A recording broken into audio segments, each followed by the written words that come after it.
Hello everyone, welcome back to another video. In today's video, I'm doing a deck profile for the brand new Gouging Fire EX, which is a pretty strong new Ancient Fire type here. That has two pretty decent attacks. So let's just get right into what the card actually does. We have the first attack here, which doesn't need any reading, or I don't need to tell you what it does if you don't know what it does. But for Fire and Colorless, you do 60, which actually isn't that bad, and I'll get to that in a minute. Then we have two Fire and Colorless for 260 damage, and then until Gouging Fire leaves the active spot, you can't use that attack again. So this isn't like a Zacian V where you can't use it next turn. It's until it leaves the active spot, you can't use it at all. Which means that even if Gouging Fire stays in the active for one turn, or if it stays in the active for 5 turns, you're not going to be able to use the attack again to leave the active spot. And then with no downside though, 260 damage is pretty decent here. So that is going to be what the deck is kind of built around here. And you will notice it is a kind of similar shell to the Roaring Moon. We have the capsules, stuff like that.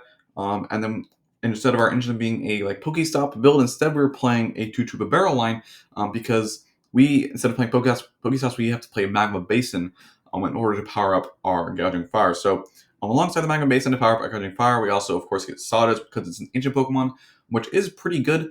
Because Sadas, of course, gives you the option to then energy switch off your board, so that allows us to play a plethora of other attackers.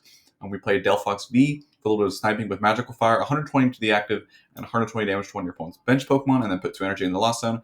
Pretty decent attack there, especially considering you can just pull it off in one turn. On the turn you bench the Delphox with your energy switches.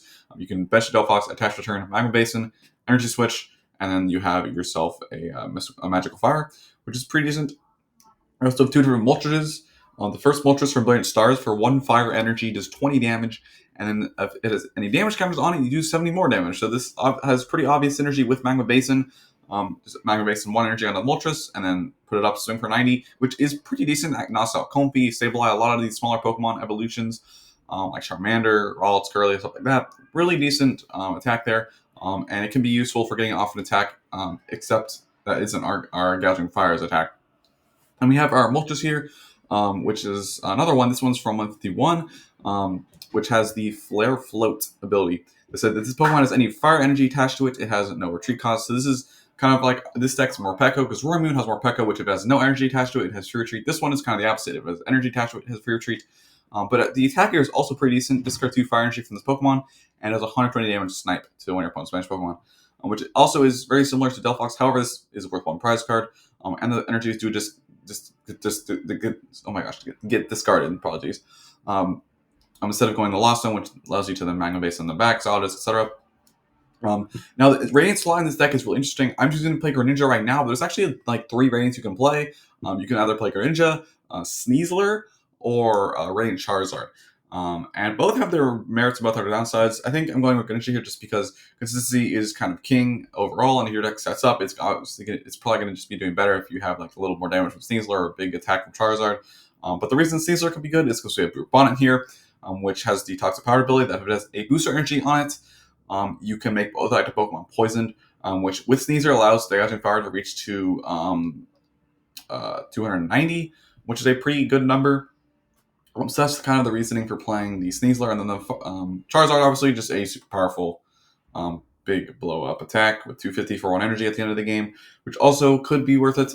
Other Pokemon are going to be Swalkability and Luminion, and because we play 2 copies of two different Pokemon V, we get to play Silstone as well as an Arven here to help fetch this Silstone as well. Arven can also fetch our Booster Capsules, which will kind of bulk up our Gouging Fire, which is really kind of nice when we have just a big bulky attacker, especially in these ancient decks. Ancient decks are really good at having a big bulky attacker, and the Booster Capsule will bring us all the way up to 290, which is a lot of HP. The rest is kind of self-explanatory. We have our consistency being 4 Nest Ball, 4 Ultra Ball, losing VIP Pass, which is kind of unfortunate, but that is what it is. For Switch Cart, which can it's really important to move our Gouging Fire out of the active spots and then put it back if we want to do the attack again. Like I mentioned, you can't use it until you leave the active spot, so we have to have these switching cards here. 3 copies of Earthen Vessel to get our energy out of the deck. 3 Energy Switch, which will let us pull up those Delphox plays, our Snipe with Moltres play, as well as we can Sada onto our Brute Bonnet and energy switch it off of it just to get another energy on our board, which is pretty decent. Prime Catcher, of course, just a broken card, as well as another switch card, which is pretty good. This also allows us to play 2 boss instead, and Arven can also be a boss if we want to, which is, this card is just so good. Silstone, like I mentioned, Capsule 4 Magma Basin as a really powerful stadium to accelerate energy onto our board. Attach a fire energy for discard power totally ranged fire Pokemon, and then put 2 damage counters on that Pokemon. Pretty good. And then 10 fire energy rounding out the deck list. So yeah, that is the Gouging Fire deck I've made here. I hesitate to think if this will be any better than Roaring Moon, to be honest, but it definitely does have its merits in the form of these other attackers you get to use, which have pretty strong attacks. So I'm looking forward to seeing how this deck does. This is my first take on it. And yeah, I hope you guys liked it, and I'll see you guys in the next one.